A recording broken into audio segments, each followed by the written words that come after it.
Guys, gabi kasi ngayon, dito ako sa balkoni ng Alcott Beach Hotel. So, ngayon ay July,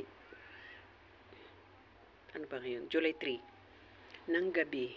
Hindi pa yan clear yung mata ko, pero malaki na siya, guys. Ayan. Mamaya, ipakita ko rin or bukas. Ayan, habang minuto-minuto lumalaki po. Kaya in-stop ko na yung drop. Kaya dito ako ngayon sa balcony ako. Nandun yung sala. Magpaparelax ka na, hindi mo naman feel yung relax, di ba? Pag ganito yung sitwasyon natin, guys. So, kailangan ko ng antibiotic. Kasi antibiotic lang talaga itong makapag-relax. Sinabi ko naman sa nanay ko na bilihan niya ako. O sabi ko kahapon, dalhin mo ko sa doktor, magpa-check up at bigyan ng antibiotic. Pero dito po yung punta namin kasi naka-schedule kasi sila. Mga teacher ng meeting teacher kasi every year. Pag meeting teacher ay hindi pwede na hindi ako isasama. Kaya gala pa rin ng gala kahit po may nararamdaman. Hindi kasi pwede ako na sa bahay lang. Sinasama talaga ako nila kahit may pakiramdam kasi ayaw nilang nalulungkot ako doon ako sa bahay, nag-iisa sila dito, nag-i-enjoy. Kaya yun ang kagandahan sa kanila, hindi kanila iniiwan. So ayun guys, ito po yung lugar. Ayan. So ang ganda ng views talaga sa gabi.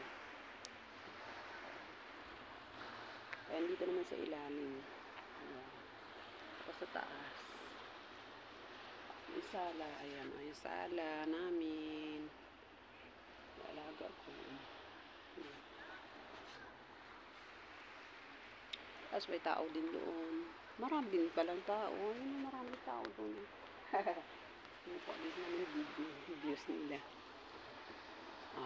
So ngayon maliwanag. Ayan.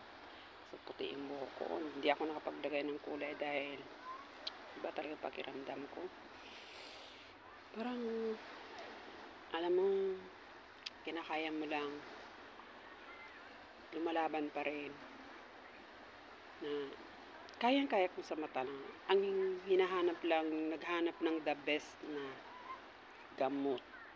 Kung ano ba talaga na matanggal talaga itong bukol sa loob talaga ng ating, hindi ko na hinawakan na yung ating eye bag dito. Sa loob talaga siya. Halimbawa, eye bag natin, yung ugat ng eye bag natin. Dito nagkakaroon po siya. Diyan po nagpundo ang bilog sa loob. Kaya pag, like kumain ako ng, nagmix na, kumain ka ng kontra, sumpiri lalaban talaga yan. Mag-iipon na yan siya.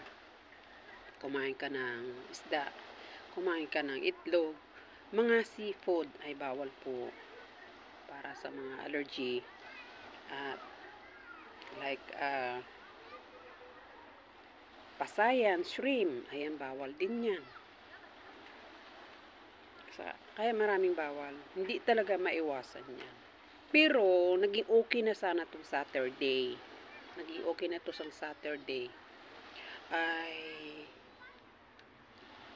pag-check namin nung Saturday, yung dito ko, plain na siya, plain. Pimples na lang ang natira, pimples. Parang yung bukol niya, pero nasa loob pa. May bukol siya. Oo nga, nagpi-plain siya, pero yung bukol nandoon pa sa loob nakatambay. So, umiiwas ako sa mga pagkain para lang hindi na siya babalik. Okay? Nung nagpa-check kami kasi dahil lang sa laging lumuluha at mahapdi talaga yung aking mata, kung paano po talaga matanggal yung kahapdian ng aking mata. Pero yun doon nung umpisa na nagpa-check kami nung Saturday, inooperan ng aking Rayna na gusto daw moisturizing ilalagay. Ito, ayan, inatake. Ayan, na-attack talaga ng infection siya, guys. Ayan. Ito yung umpisa ng Saturday, guys. Ang aking mata hanggang ngayon, Saturday, Sunday, Monday, Tuesday, Thursday, 5 days ito po ang result ng moisturizing drop na yan na walang kwenta. Kasi tuwing maglagay po ako ng drop or ointment, umaatake talaga ang aking mata, ay nagsishape po siya ng parang bulky na pigsa na siya kasi nag-ipon na yung nilalagay ko na ointment or yung drop. Ayaw talaga siyang parang ayaw na hindi siya matatamaan talaga, hindi matablan yung gamot na nilagay ko. Kasi yung sa eye bag ko, yung buto na yun, kumbaga nasarado siya, nasaraduhan. Kaya naga-stop na yung nilagay ko ointment at saka yung drop. Kaya lalo siyang lumalala at magsiship naman siya ng una-una red, tapos unti-unti siyang papalaki. Yan po ang case po ng infection ng aking mata. Pag best po ginalaw na may ipapalagay na gamot. Yan po ang pinoproblema ng aking mata. At saka nagtaka na rin ang doktor kasi kung sa gamot lang, ang dami ko ng gamot. Yung kwarto ko, ang dami na ng gamot. Para ng pharmacy yung kwarto ko. Lahat na mga the best na mga ibang drop ay binigay na sa akin. May isang drop na paulit-ulit lang sila magbigay. Ganun pa rin. Ganun pa rin siya. May hinahanap talaga na para sa eye drop sa aking mata na matunaw talaga yung bilog sa loob ng aking mata, guys. Kaya nag-iisip ako, gusto ko nang umuwi, ipahinga. Kailangan talaga ito pahinga. Lalo na pag mahawakan ko na yung onion, yung sibuyas, at saka yung bawang, yung garlic. Ay naku, sobrang hapdi na ng aking mata pag nakahiwa ka na. So hindi ka pa nga nakahiwa, every second na nga mahapdi na yung mata mo. So, di ba? Dagdagan pa ng hiwa-hiwa mo na sibuyas at saka bawang. Lalo siyang nagkahapdi kasi para talagang may limon yung aking mata. Sobra talagang hapdi. Kasi noon, nung maliit pa yung alaga ko, sinisure, pumunta kami ng disyerto. Okay? Lahat-lahat kami. Tapos, tapatak na yung ulan. Nagsitakbuhan kami kasi malakas ang hangin. Doon, nag-umpisa ang insektong pumasok sa mata ko. Kaya ang hapdi ng pagpasok ng insekto sa mata ko, yung ihi at saka yung, siyempre, yung tae na ng insekto na pumasok na maliit talaga sa mata mo, doon ang dahilan. Sobrang hapdi talaga. Hindi na nakalabas yung sapat na pumasok sa mata ko. So, yun ang dahilan. Nung na-infection na, nakita naman ng Rhina kung kadag-kadag na to. Pinakita ko, kumati yung mata ko, sabi ko, hindi lumabas yung sapat. Namula na, naging sore eyes na. Hinintay pa niyang naglala. Na yung mata ko parang mata na ng elepante na ang liliit-liit na. Sobrang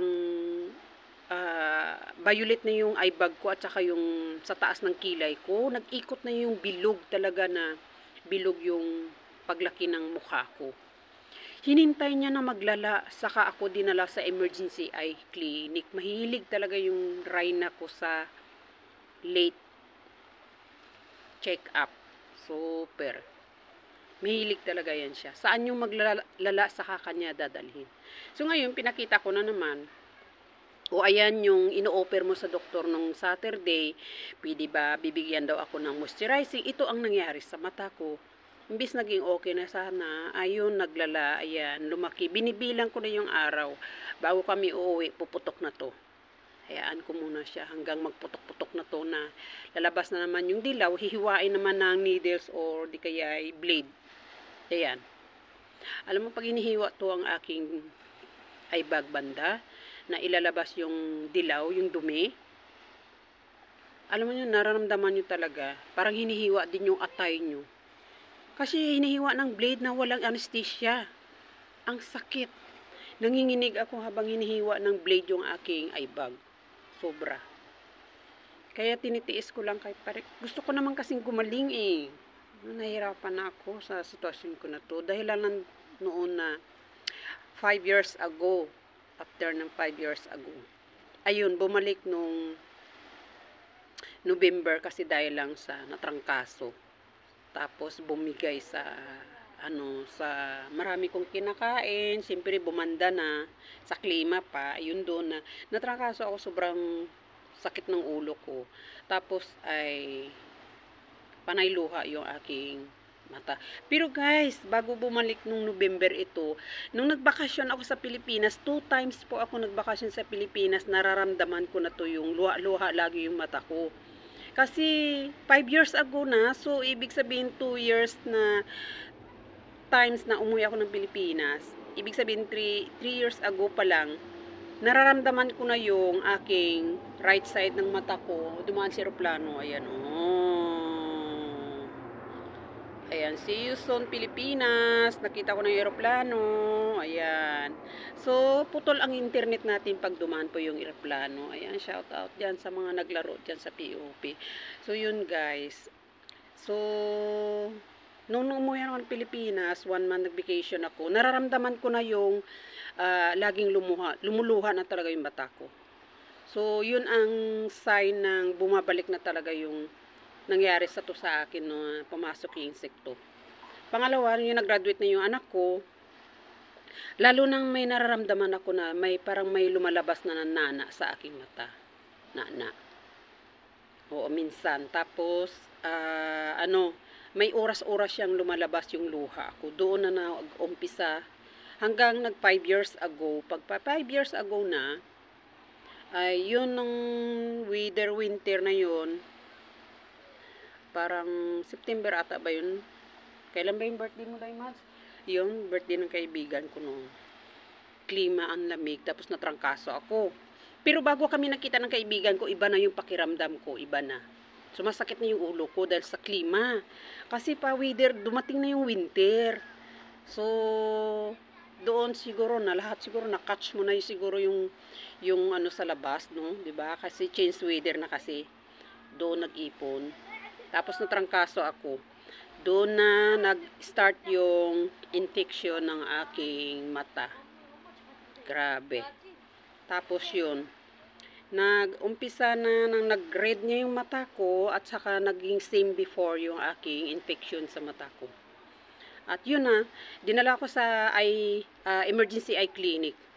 Saka ko dinala yung puputok na rin din, hiniwa ng 2 blade. Paghiwa ng 2 blade, parang hiniwa yung liver mo, yung atay mo. Kasi pag na-blade po without anesthesia, ang sakit, ang hirap. Tapos, start ng November, every month bumabalik-balik po yung bulkin-bulkin ng infection ng mata ko. Still now, July na, November, December, January, February, March, April, May, June, July. So, hintayin ko mag-1 taon, ganito na lang talaga lagi ang aking nararamdaman kung kailan pa maging okay itong aking mata. Sobra. So, guys, nandito ako ngayon sa Alcott. Ang dami nila sa taas. Ayan, see you sa inyo dyan. Hello sa Pilipinas. Good morning. At dito naman is good night.